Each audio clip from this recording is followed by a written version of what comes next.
Welcome to Viva Physical Media. I'm Kevin Clark. And I'm Emalie Soderback. And that's Rich. And this is beer. And this is a White Claw. Episode 14. What? Isn't that nuts? That's I can't believe I haven't repeated an outfit yet. I mean, I wear the same sweatshirt every time, but I think I noticed you did one time. that sucks. I have so many t-shirts that I shouldn't have at this point. It might have just been a similar No, I t-shirt. probably did. That's bad. Viva@scarecrow.com. Let us know if we're being outfit repeaters. I completed my my challenge.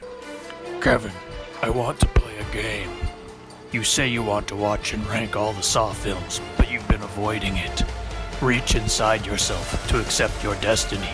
The Blu-rays were surgically placed inside of your stomach.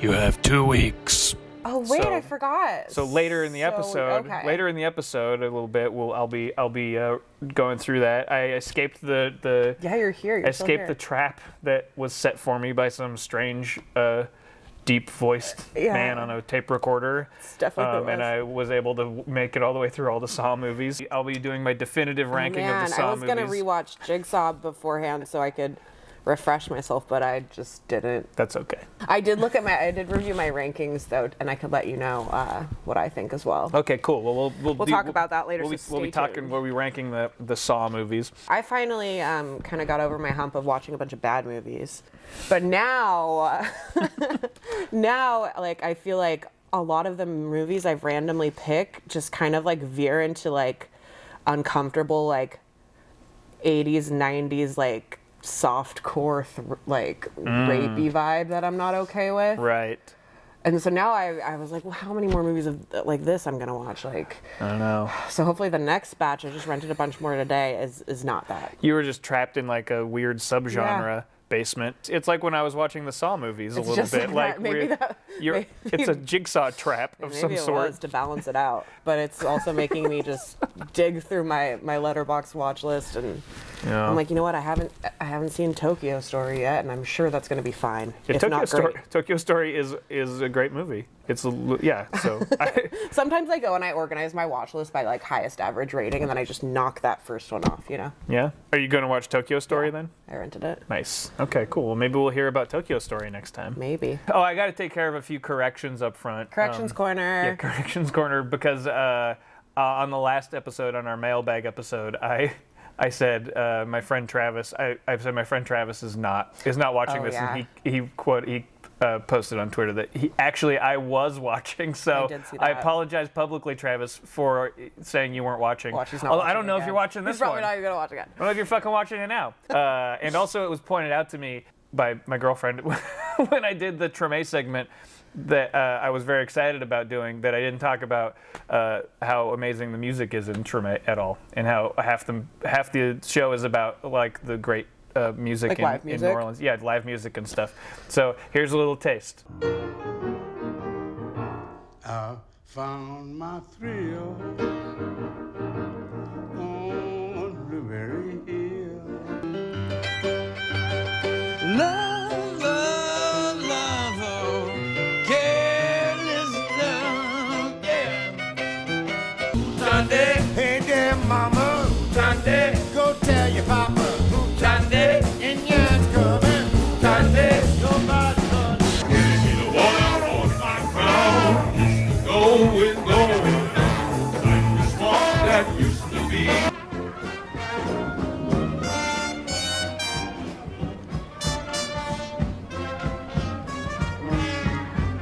The lead sings, "Oh, Marie Laveau." Then the guys in the band go, "Marie Laveau, yes, Marie Laveau." You sing, "Yes, Marie Laveau." I have no corrections because everything I say is accurate 100% of the time. That's true. It's absolutely perfect. You gotta have a balance. This is why And we work. I'm This is why we bad work. and you're good, and so there we go.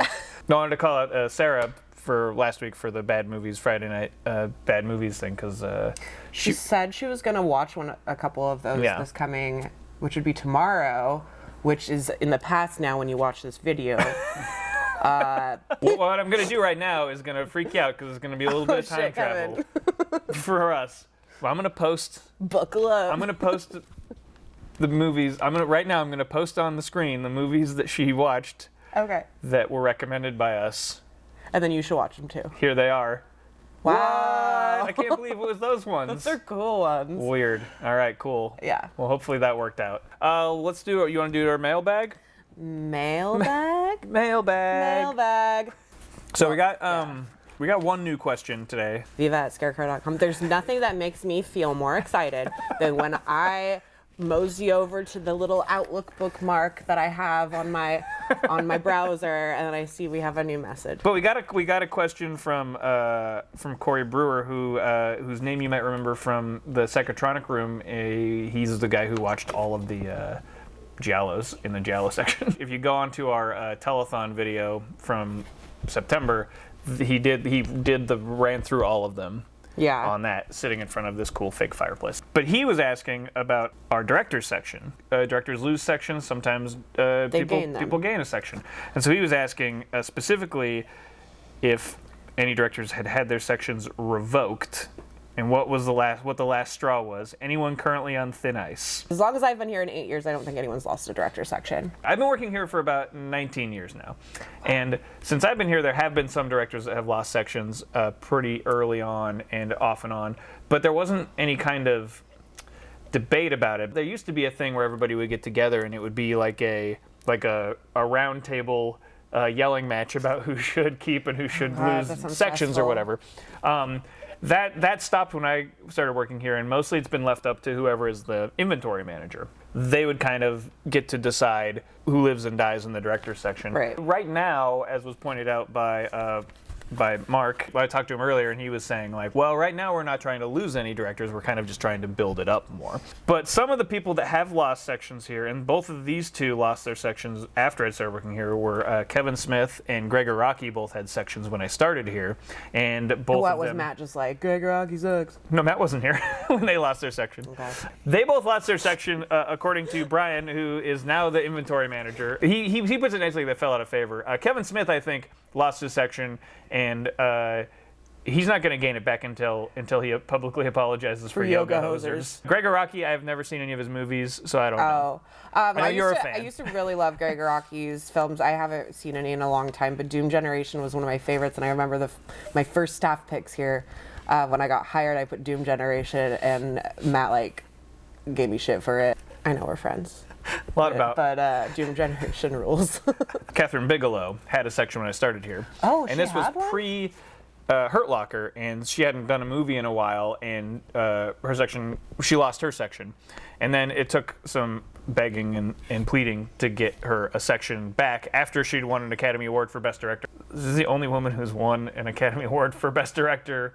She should probably have a director section. Plus, we all fucking love Point Break. So the other one who's lost a section but has not gotten one back yet is Toby Hooper. He hasn't gotten it back yet, although Brian did write me. Said, and someday when I have time, I'll probably wield my tyrannical power to give it back. So Toby Hooper may get a section back, and I would approve of that. Because I would too. I like most of Toby Hooper's movies, and I think Wes Craven has a section. Toby Hooper should have a section. Right, exactly. Joe Dante lost and gained back his section. At the moment, nobody is on the chopping block, Corey. So I'm sorry that there's not a thing where we're like, we're gonna get rid of this guy. In fact, we just added. I think in our first episode, we talked about the new ones that we'd added. And so I think the plan is to we want to beef it up more and add more. Rich mentioned earlier that Carl Freund lost a section, and he.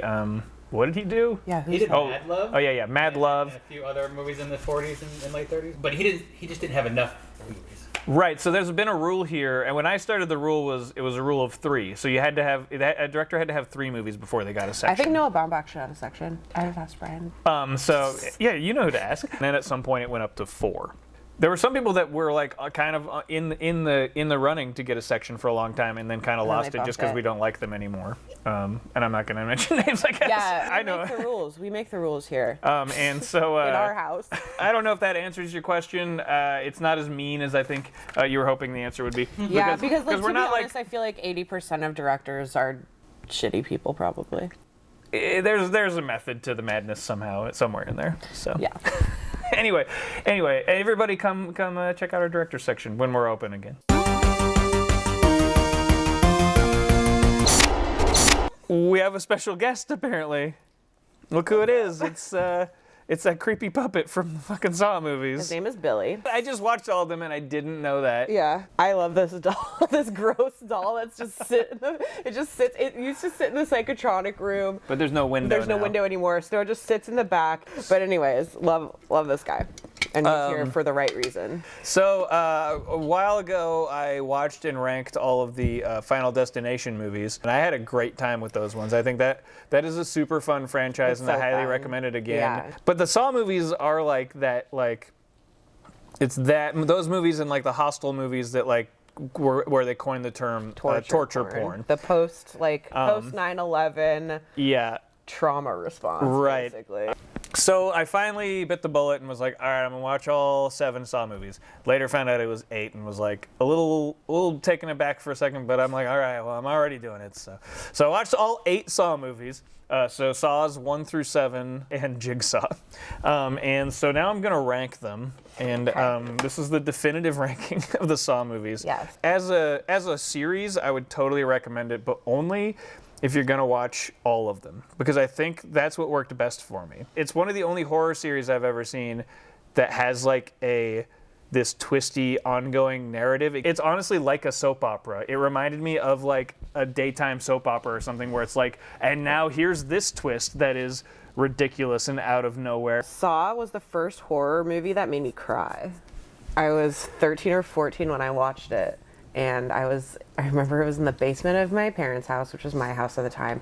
And I was watching it and I just like started sobbing because I've never seen anything that like intensely kind of fucked up before.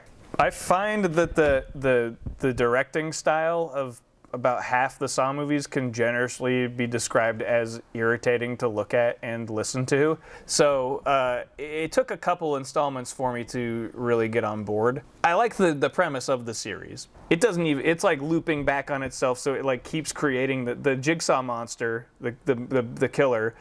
Like I'm gonna spoil some of the Saw stuff for you. So if you haven't seen them and you already want to see them, but he's like dead at some point. John Kramer. Yeah. He's dead at some point in the series, yet he has planned this such an elaborate series of events to happen, and he has like a fucking staff of people working for him after he dies. Jigsaw is like a organization. But they're all going based off of his plans, except some of them aren't. Except then there's people that he's already set up to take care of the people that he's kind of unsure about. So he's like, in case these people go rogue, then you're supposed to go. And it's just, that was the stuff I loved because it was just like so ridiculous. And I was like, where did this guy find the time between dying from brain tumors and all this setting up these traps to train all these people? Number 1 is Saw 3. And that's the one that finally, where it at the end, it's a reveal of like 6 different things where you're like, oh shit, this is like a whole drama that's been going on. This is funny. Yeah, interconnected drama. Then I put Saw 4. Jigsaw is like he's not necessarily sticking up for the little guy, but it is like these moral and ethical quandaries he puts people in. Saw 4, I wrote that this is aggressively annoying to watch and hear. There's nobody to give a shit about. But the series keeps circling back and eating his own tail. And also it's the one where Donnie Wahlberg gets his head smashed by some ice blocks. Yeah, and it's fucking made me laugh out loud. Then after Saw 4 is Saw 6. This one could be interchanged for Saw 4 as number 2. This one is the one about the... It's my number 2. This is the one where he goes after he traps the... insurance CEO. So it's pretty fun to watch the insurance industrial complex get run through the Saw ringer. I thought that was cool. They also had the carousel thing in that one, with which the I shotgun. loved. Yeah. The best one is the trap at the end where he gets to the end and the 2 people have been stuck in there the whole time, and it's the daughter or the wife and the son of this guy who the insurance company had let die, and they have a switch that says live or die, and he pulls the switch and a panel falls down and smashes the insurance CEO in the back. And then it pumps a bunch of acid into him until he like melts in half and his guts spill all over the floor. It's super gross. The next one is Saw 3D.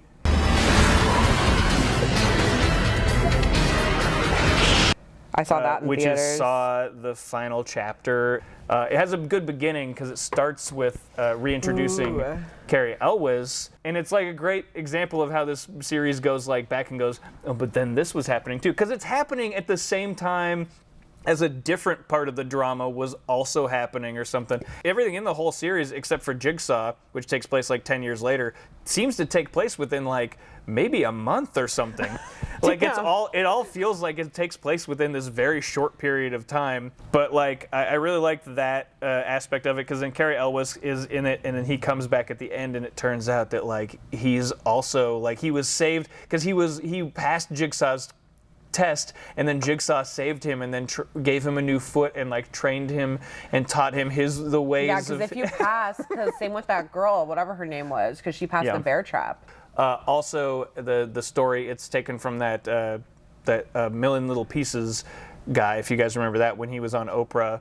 And then lied about his book or He lied whatever? about his book or whatever. That's the plot. But the plot of Saw the final chapter is that this guy, one of the Boondock Saints, has written a book about how he's a survivor of a jigsaw trap, and he's not. And so the whole game is him being tested and going like, you lied about this, and here's the people who lied about it.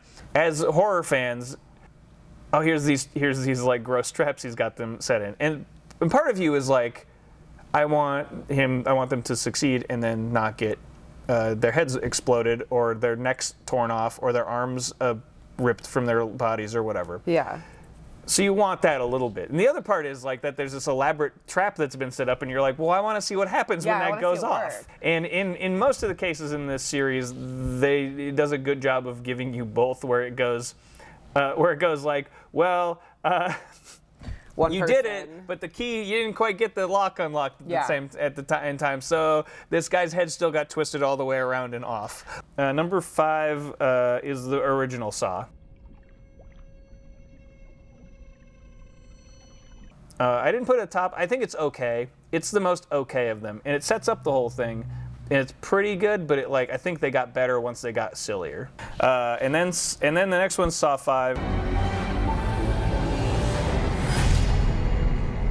Which I just talked about, which is about the housing crisis in America, which I didn't expect the Saw movies to be so thoughtful about this kind of stuff. And then Jigsaw, which was the 10 years later one.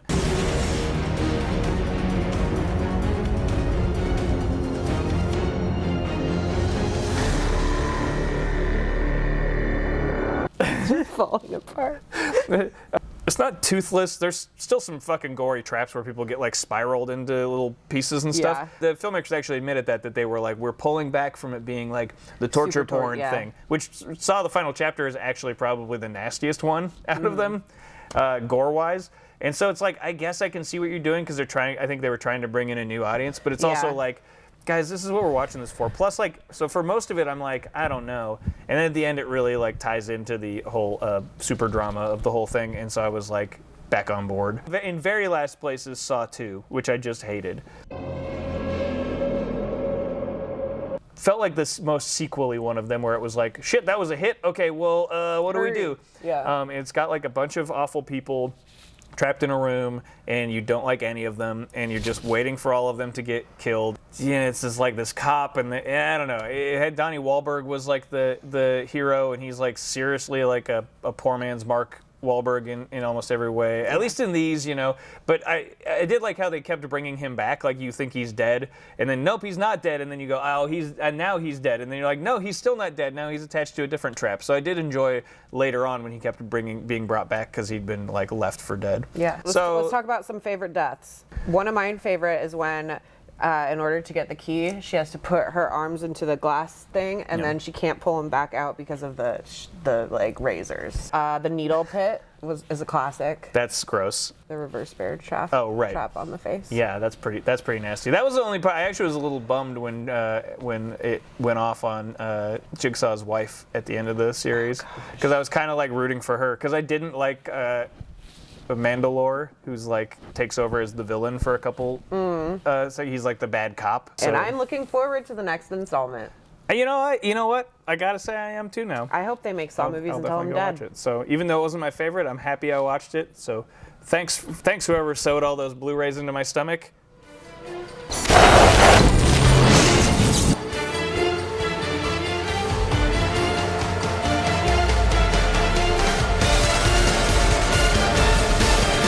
Yeah. Ah!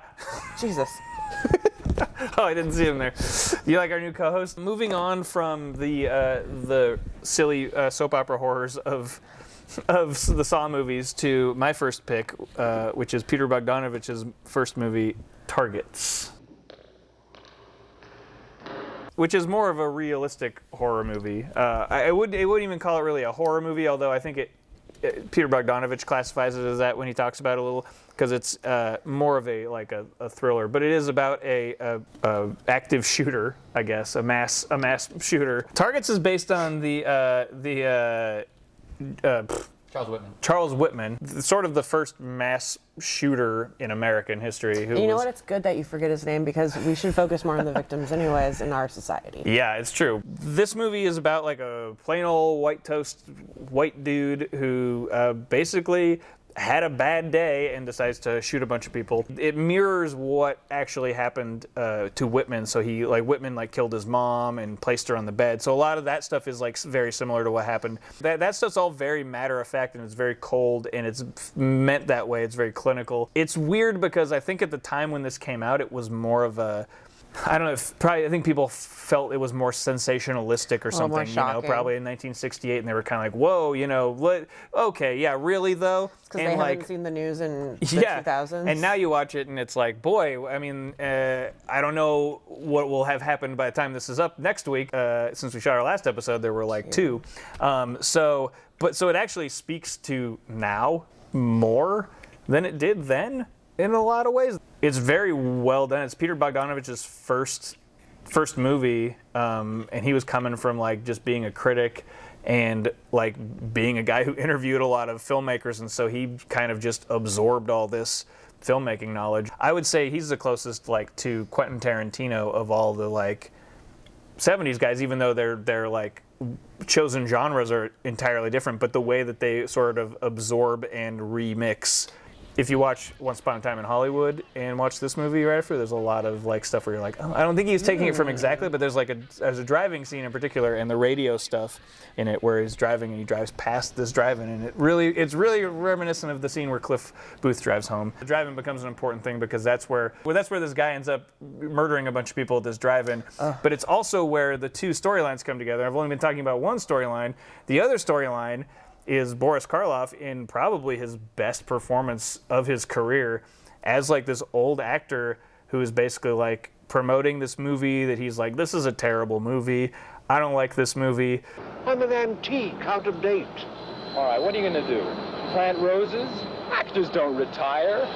About 6 months and you'll blow your brains out, Bob. I'm an anachronism. What does that mean? This old face of horror, and the other story is like real life horror, like this is what horror is now because this is the real reality, and they collide at the end. And I'm not going to tell you drive-in theater. At the drive-in theater. Karloff is just great in it, playing a guy named Orlok. So he's playing a version of himself. I think it was like his second to last movie. I think he died several months after this, but I think he shot like a few between here and there. Yeah. But this is his swan song, really. God, what an ugly town this has become. Bogdanovich made it because he'd met Roger Corman at like a party. He talked to him about making this movie, and Corman was like, well, here's the deal. You have to use 20 minutes of this Boris Karloff movie, The Terror, this terrible movie with Boris Karloff and an early performance by Jack Nicholson, because Boris Karloff owes me 2 days of shooting. And so they had Boris Karloff for 2 days. So that was he owed Corman 2 days of shooting. So that was the setup for the movie. Bogdanovich going like, because he watched The Terror and was like, well, I don't know, how can I use this shit? This is terrible. And so the way that they do it, end up using it was so clever, because they end up having the shooter be at the drive-in where they're showing the movie that Orlok is going there to make an appearance at this drive-in. Meanwhile, the other storyline has led also to the drive-in, and so it was a clever way for him to actually get that. Right around then, it was like Martin Luther King and Bobby Kennedy were both shot, and the studio was kind of afraid of putting out a thing about shooters, and so they kind of barely released it at the time. So it's always kind of been this like cult movie, but I think it deserves a bigger audience. Like if you watch it today, you go like, yeah, and it's basically like every single one. You're like, oh, it's this white guy who, as those shitty cop said had a bad day. But it also has a great performance by Boris Karloff that I think is very powerful. Yeah, and in regards to it like being categorized as a horror movie, at least from Bogdanovich, the end sequence is definitely close to being a horror film at the drive-in. It's not as gory as like one of the Saw movies or something. No. But it is like it has that kind of like you're on the edge of your seat, being like, oh shit, this is going down. Well, it's more terrifying because it could happen, and it does happen. And it does all the time. Anyway, so not to bring everybody down, but you should all watch Targets. All right, my movie is Fingers. I was actually just up in the murder mystery suspense room last time I was working, and I was like, what haven't I seen in the gang section? Yeah. So I rented Iceman from that section, and then I rented Fingers. This movie is by James Toback, who I guess is a piece of shit. Mm-hmm. Okay. Starring Harvey Keitel, who is great. It also is starring Taissa Farrow, Mia Farrow's sister. And we get some cameos from Dominic Chianese, Uncle June, Nice. and Tony Sirico, Polly. Nice. The movies I was going to talk about, one of them as a very early James Gandolfini. I'm going to talk about it next episode, so I don't want to spoil it.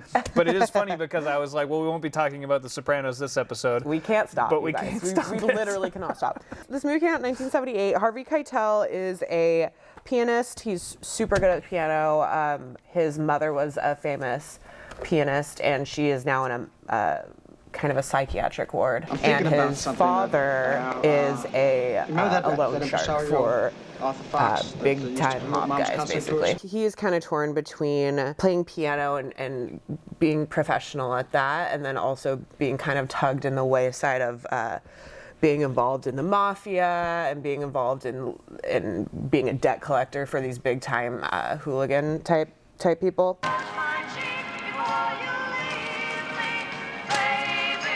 It's a very character-driven movie. The plot isn't that important. It's a very like Paul Schrader-esque, like angry young man is kind of trying to find connection and doesn't know his place in the world and therefore makes shitty decisions. Beautiful 70s autumn in New York vibes though. Nice. Gritty as fuck, very warm colored, incredible, lots of great coats. His dad's like, you have to collect this huge debt for me. You got to do it, blah, blah, blah. And it's from this like big mob guy played by Tony Sirico, young Polly, which I didn't even realize till like almost the very end. Does he have the wings? I think he does a little bit. Very, very light. You can see it if you squint. So he has to collect this big debt for his dad, even though he doesn't really want to do it. At the same time, he has a audition at Carnegie Hall. The person who is like running his audition is Uncle June. I tell you, Jimmy, why don't you call me when you're ready? I am ready. So that's where he comes in. He's still like really old. But Dominic Chianese, always old. Always old. He is balancing that and also falling in love with Taissa Farrow, who is a sex worker, escort lady who doesn't really want anything to do with him, and then he also has all this like weird impotency, like erection problems too. Oof. So there's a lot on his plate, and then things get a little out of hand once he tries to collect the debt, and he gets pulled more so on the mob side of things than the musician side of things, where you can tell he kind of wanted to be. His character always carries around a boombox and plays like 50s and 60s like doo-woppy songs everywhere he goes. So it's got a great soundtrack. It's got a great soundtrack, but in real life this guy would be insufferable. Yeah. This is the Jamies, man. Summertime, summertime. The most musically inventive song of 1958. What are you eating, shrimp? You're gonna tell me this song doesn't go with your shrimp? But it was a really good movie. I kind of liked this dude doesn't deal with his trauma, wanders the street looking for kind of redemption vibe that I feel like also Harvey Keitel pulls off really well just in general in his filmography. The role was written for Robert De Niro, but De Niro couldn't do it for some reason or another, and so De Niro was like, my BFF Harvey could probably be great for this, and he was. Stumbling upon it was pretty great. This cover sucks, you guys. Yeah. This cover really sucks. If you want to see the cooler art, go to the Letterboxd on this, we'll put it here. Put it up right now. Like this should be it. This also, is it. It's right here. Anyone out there from like Vinegar Syndrome or anyone trying to put this out, use that art instead of this one. That's great. Yeah. So yeah, Fingers. Check it out. If you have any cool stickers, send them on in. Yeah. 5030 Roosevelt Way, Northeast, Seattle, Washington, 98105. So we've talked about a couple of movies about like troubled, angry white men, and so my next movie is not about that. Actually, probably one of my favorite movies of all time, and it's called Babe, Pig in the City.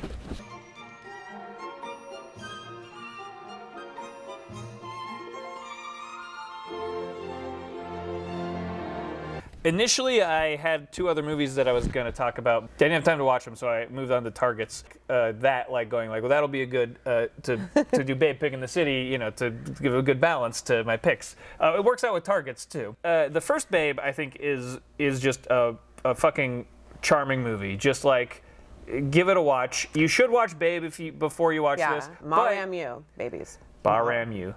Because, but you should watch Babe before you watch this. But I think this is for me is the superior of the two. Directed by George Miller. George Miller is a guy who's made movies. I think one of his movies is bad. This is such a great for when we have like parties again. This is such a great fun fact for parties, especially if you're hanging out with people who aren't like big film people or whatever. Just to throw out the little trivia that the guy who directed Mad Max also directed Babe, Pig in the City and Happy Feet. I mean, this is like Babe Beyond Thunderdome because it's taking the characters from the original Babe movie, which is this farm-bound, like charming children's storybook movie, and going like, well, here's the sequel. We're gonna put them in this wild city and it's just packed to the gills with like brilliant set design. Every fucking shot in this movie is like claustrophobic in the most amazing way. And there's a shot where Babe's looking out this window at the city, and it's the skyline of the city, and it's all the monuments and all the big buildings from like all the famous cities in one place. Oh, wow. There's a chase scene in the middle of this movie that, in my opinion, rivals all of the chase scenes in George Miller's movies. And I'm talking about the entirety of Fury Road, which is just a feature-length chase scene.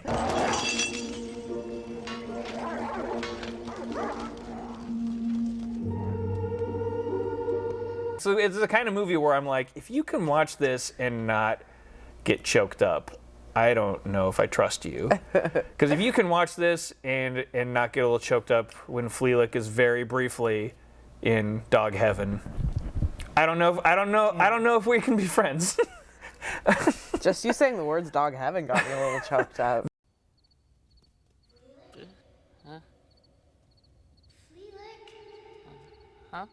I'm going to spoil the movie Babe for you. So if you haven't seen that, then don't listen, I guess.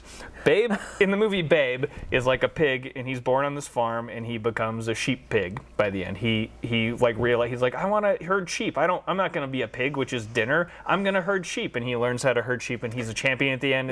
He makes his way into everyone's hearts. And James Cromwell sings a song to him when he's sick, and then he says, that'll do, pig, and it's like fucking, tears, and it's charming as fuck. And in this movie, he's going to go to a pig, sheep herding competition because they need to save the farm, and the farmer can't come because he got injured because of an accident at the beginning of the movie. So he has to go with the farmer, with the farmer's wife. Delightful. And she is awesome. She has a whole adventure in the city too, and the movie becomes zany and wacky. And the movie is also like gets pretty scary, but I don't have kids, so I don't know, but I think it's a great movie for kids. I think because it's a movie that's about very deep things. It's about like these characters, like it's about decency. It's about Babe like saving people. There's a dog that chases him, and then he has to save its life. So, should I have let you drown? Most would have. Pig, if you were to wear my color, it would honor me. The animals include not only like this trio of dogs that are funny, but like a bunch of cats, trio. I love a hotel full of animals. A trio, and I think that a good follow-up to this, a good double feature, would be Hotel for Dogs, honestly. But there's a trio of monkeys in this, of chimps played by Stephen Wright and Glenn Headley. They work for Mickey Rooney, who has like a terrifying cameo as a clown in this movie. At one point, there's like this part where all the animals are in the hotel at the same time, and there's these great tracking shots. And I know there's some like, you know, composites going on here and there, but also not a lot. And there's like these shots, it's all these animals, different kinds of animals, dogs and cats living together, just like all standing there calmly watching as this crane shot pans down to the pig giving all these animals jelly beans while they say, "Thank you, pig." Thank the pig.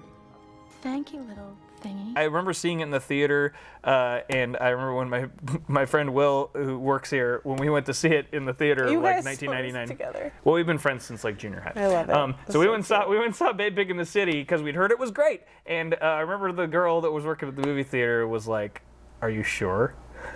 And I was like, a little offended. I was like, yeah, I'm sure. This movie was a bomb. Like, the original Babe was like a surprise hit, a smash sleeper hit. It got like a ton of Oscar nominations. It was like this big deal. George Miller was set to was going to direct it originally, and then he kind of like took a back seat, and he produced the original Babe, and it was pretty much all George Miller up to like going like, here you go, to this other guy to direct it. I think it still has almost like this reputation of like that movie. Yeah. But it has a cult following, and I'm a member of that cult of Babe Pig in the City. Siskel and Ebert, Gene Siskel, his last best movie of the year, because he died early 1999. So his last best movie of the year was 1998's Babe Pig in the City. Best movie of the year, says right on the cover. It is probably my favorite movie of that year as well. What year it's is certainly this? the one, 1998.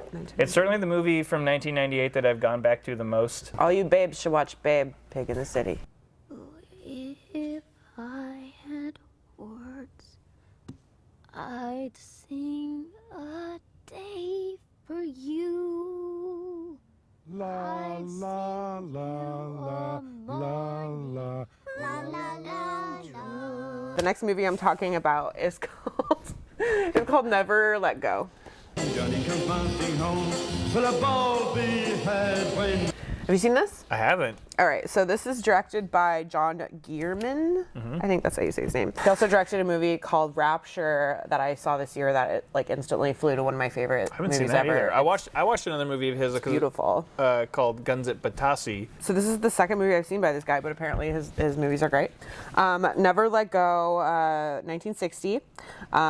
It stars Richard Todd and Peter Sellers. Richard Todd is a working class dude. He works at like kind of like a cosmetic counter in a department store, like selling like shampoos and lipsticks and cold creams and all that kind of stuff. A struggling like working class person. He has a wife and a kid, or two kids, and he has this car. And he parks outside of like a bar one day, and he comes back out, and it is stolen by a gang of car thieves in the area. And they take that car to Peter Sellers, who kind of is the ringleader of the car thieves. And Peter Sellers is playing it like super straight, really scary villain, and he does such an amazing, scary job, like off the rails, like in your face, like terrifying. I've got nearly 200 account customers, and I've got twice as much cash on the side.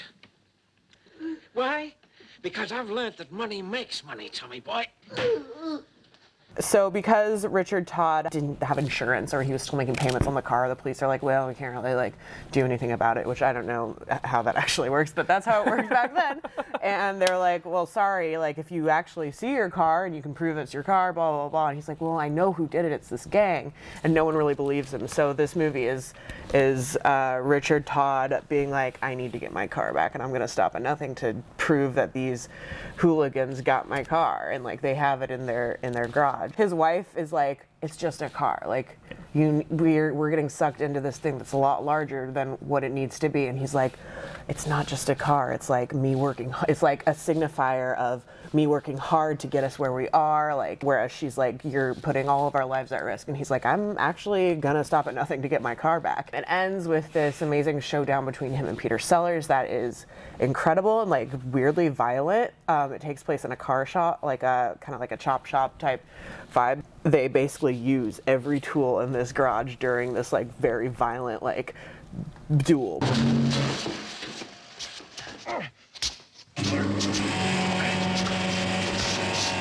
It's also very like Western-esque because he's waiting. Richard Todd is like at the bar, like waiting for the right time where he's gonna go approach Peter Sellers, and there's these people like watching from the window, and they can like see him walking down this empty street towards the garage, and it's just very like old school Western. Like High Noon or something. Yeah, definitely like that. I threw it on being kind of iffy about it because I was like, I don't know if it's gonna land, and I was just like into it start to finish. There's a lot of like really cool scenes where Richard Todd's like walking into the street, and there's like the biker gang that is the kids that like stole his car earlier are like circling him really fast, and it's like all in this really cool black and white, and it has a super like kind of jarring jazz score the whole time too. Oh, cool. So if that doesn't sell ya, yeah, I'm gonna have to check out more of this guy's movies because 2 for 2, my friends. Check out Guns at Battassi for sure. Okay. Great performance by Richard Attenborough in it. Cool. Yeah. So Never Let Go. Check it out.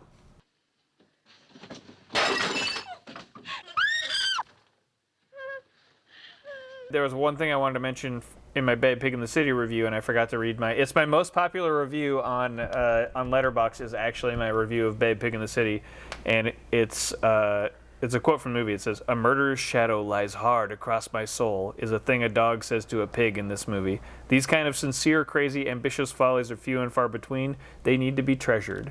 And I stand by that review. That's a good one. Speaking of mad, ambitious, weird follies, we're to our dog movie. Again, as we mentioned last episode, it's the first dog movie we talked about on our first episode, which is lost to history, and it's like lost. It's not going to be like show up in like a lost episode or something. It's just gone. It's gone because there was bad sound. Maybe. You're like, no, it's completely gone. It's just gone. It's like deleted footage. Anyway, from the ashes of the deleted footage episodes of VIVA Physical Media, we bring you the epic story of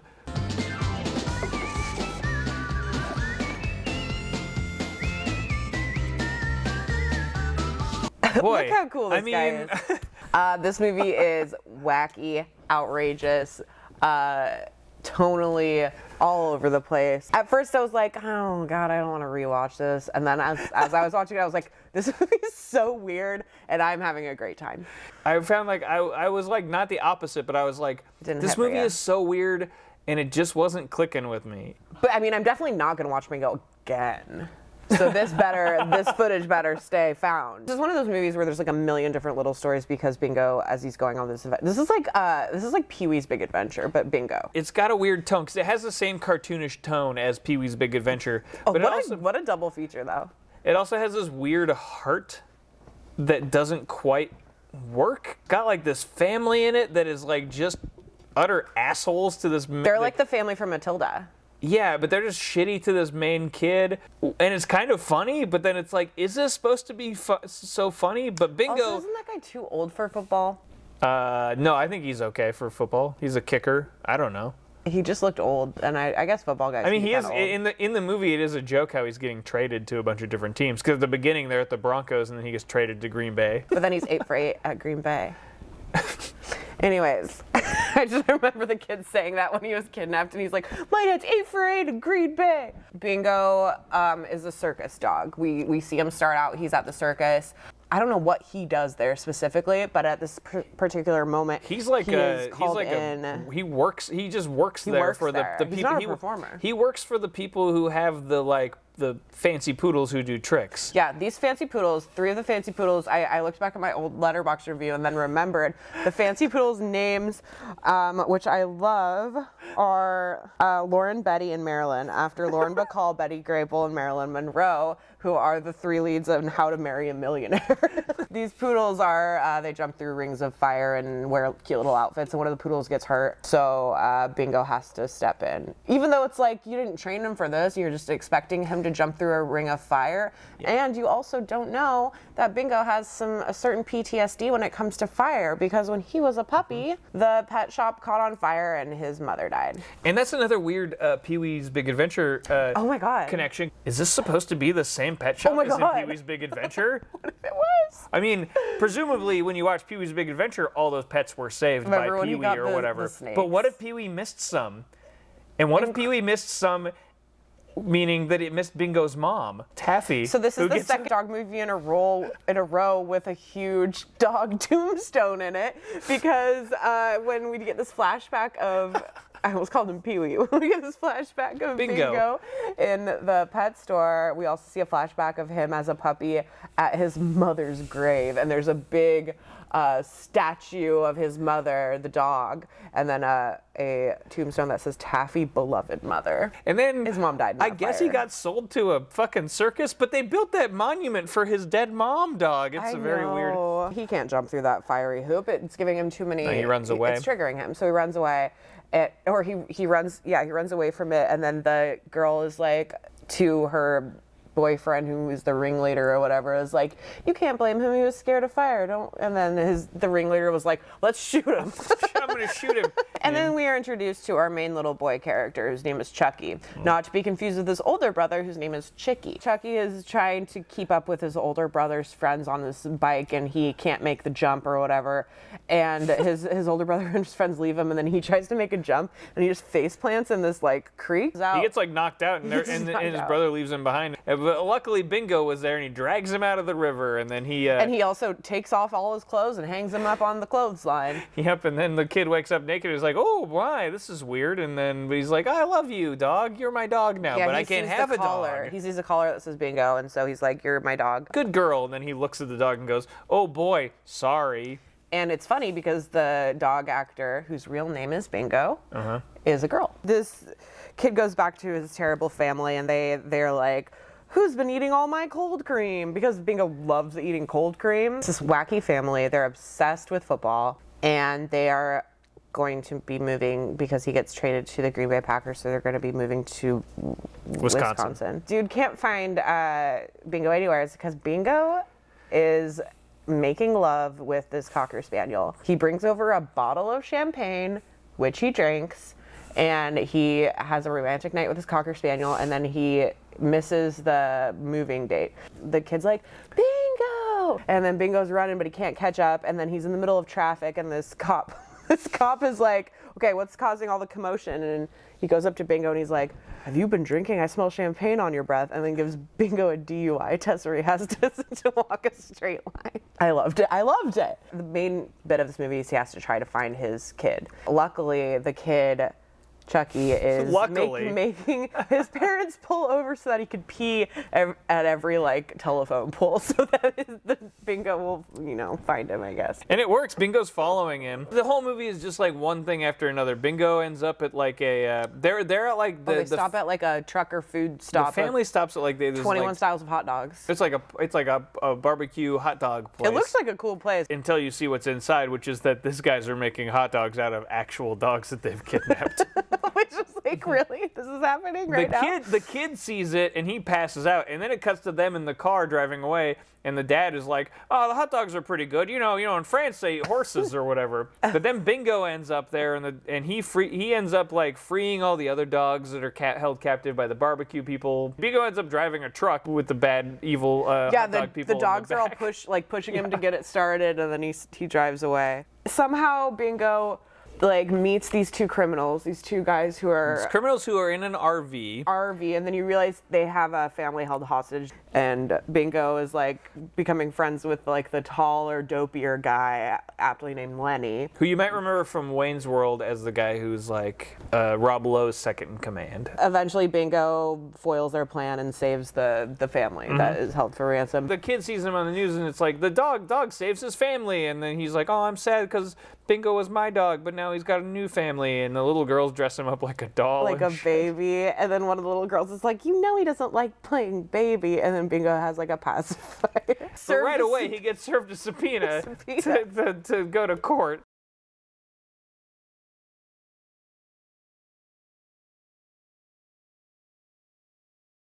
Like, explaining this movie is crazier than me watching this movie and just like accepting that all of this is happening. He barks at all the people. The lady reads back the transcript of woof, woof, woof, woof, woof. The lawyers are treating him like a regular person. He goes to jail for contempt of court. So he gets paired up with they this both other end up guy. they all end up in prison. He the main gets character and the outfitted dog. with a little jail uniform, and he gets placed with his cellmate or whatever, and then they are like, let's escape. So Bingo is starting to like dig under like a whole like Shawshanky thing underground and stuff. He's in regular human prison. Yeah, he's in just human prison. He's in just regular prison. They work at the laundry. He's in regular prison with these other human people. They work at the laundry, and then there's at one point an outrageous knife fight where everyone starts pulling out a larger knife than the one before, and it's very Looney Tunes. So he finally escapes with his cellmate.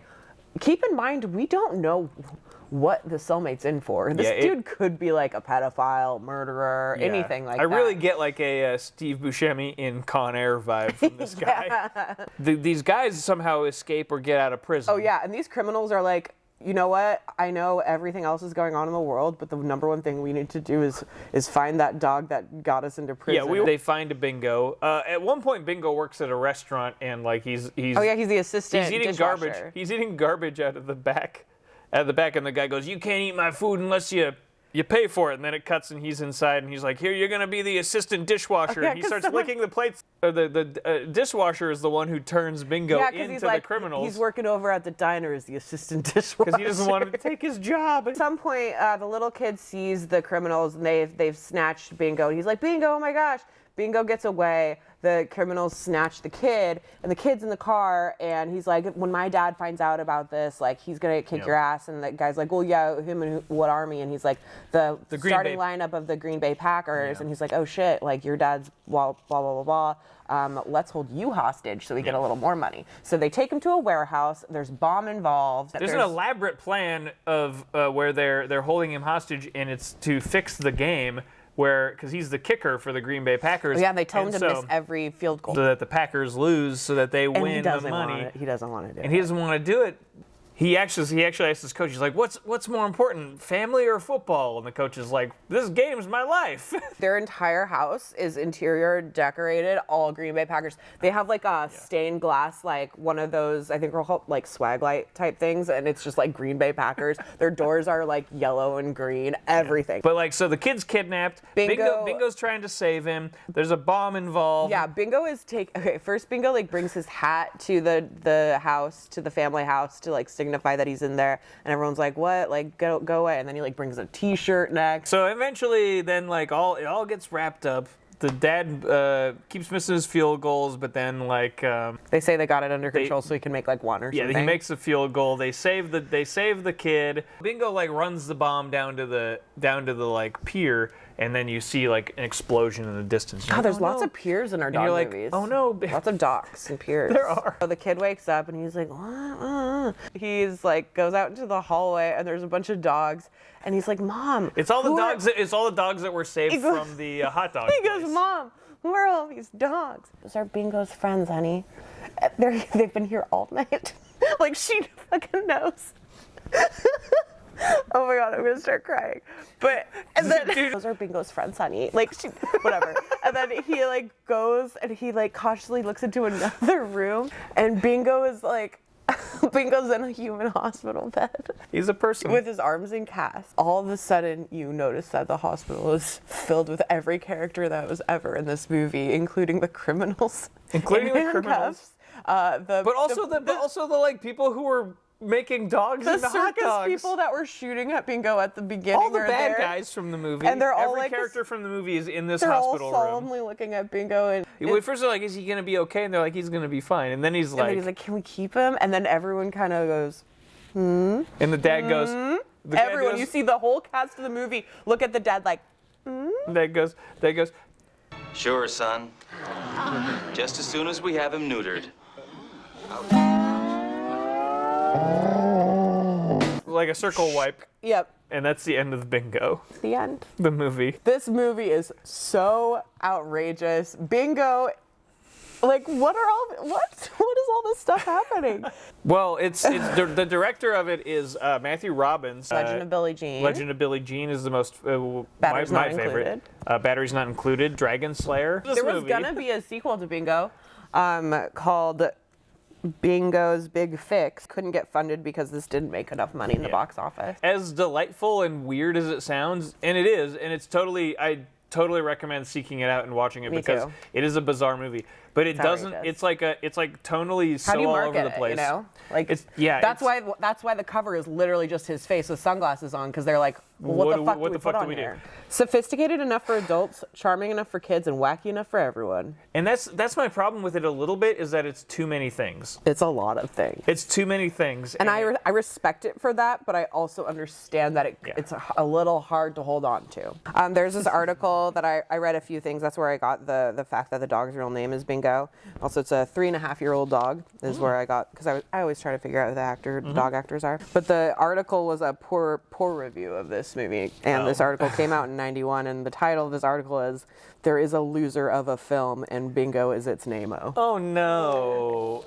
I think I would recommend it because I'd be like, because this is a movie that is like a weird thing. Yeah. Like, why does it? Grab Like, some beers with some friends when you can and watch and throw this on, because this is a fun one. I would suggest this for the Friday night bad movies and junk food night even. I give Bingo 2 paws up. I don't even care. What's our rating We don't system? really have one, but it's almost funny. It's almost more fun than I'm giving it 2. I'm gonna give it 2 also.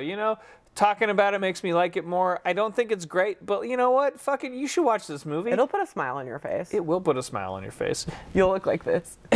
We're gonna watch something else next time that I don't know how it's gonna go, you guys. It might be terrible. There's no real dogs in this one. It's an animated movie again. Millionaire Dogs. Now, JD and the gang have only 2 days to foil the twins, and these crafty canines will do anything to get their house back. Cartoon Network's Cartoon Theater presents Millionaire Dogs. This dog's given the thumbs up. This dog has been sexified too much, and there's a parrot. This dog's holding a candelabra. By the credits, it appears that it's a German production. Coming up next on our dog movies, Millionaire Dogs. Well, you guys, talking about Bingo really just wore me out. Yeah, it's kind of exhausting. It's a lot. Well, we made it through. We survived. Oh. Bucket's empty. Scratch his gross little head. Yeah, I guess that's it. That's it for us today. Yeah. So, tune in for Millionaire Dogs next time. In the meantime, subscribe to our YouTube page. Check out Scarecrow Radio, or our Scarecrow podcast. Check out Soundtrack Cinema with Mark Steiner. Email us, viva@scarecrow.com. I always want to say viva@physicalmedia.com. That is not right. That is not correct. Yeah, we went all over the place with this. Did. It was I feel a good lot. about it, though. It was good. It was a whole thing. Thanks for watching us and sticking with us. Yeah. Next episode is 15. Lucky number 15. Lucky number Big 15. 15. Big 1-5. 15 candles. 15 anyway, candles. Viva Physical Media. Viva Physical Media.